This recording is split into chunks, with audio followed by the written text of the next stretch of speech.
I didn't have high expectations on another Marvel team-up movie after Deadpool and Wolverine. I thought Deadpool and Wolverine had good cameos, good acting performance from Hugh Jackman and Ryan Reynolds, but I felt like the plot was lacking.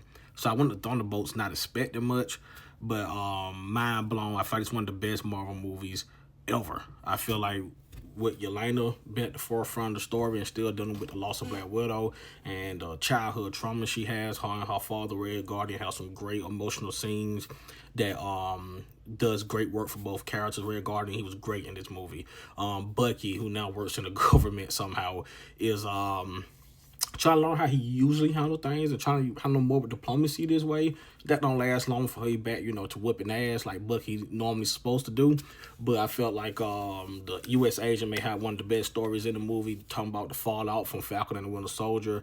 His family left him, because he did what he did to someone in the streets and Falcon the Winter Soldier, and the serum got them all hyped up. So when you come to doing these misfits movies, such as like, one DC have and this one, you don't. Sometimes they sacrifice character development for just the comedy and the pure mismatch of the characters trying to gel together.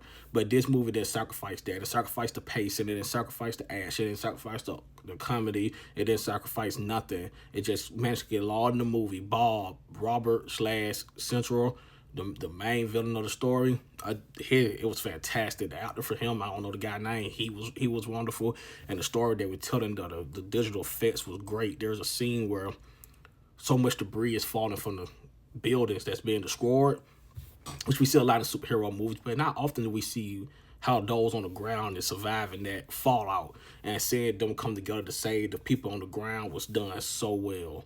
The post-credit scenes, not the first one, the second one, I heard the Russo brothers directed it, and it's a teaser for the Fantastic Four. Is it a spoiler? Because if the Fantastic Four is coming to our world, do that mean they fail to stop Galactus taking their world in their movie?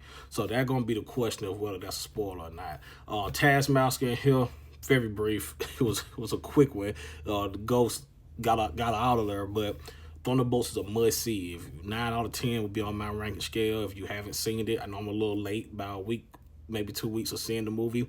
But if you have not seen Thunderbolts yet and you want to see a good comic book action movie, a good superhero movie, a good Marvel movie, go see Thunderbolts.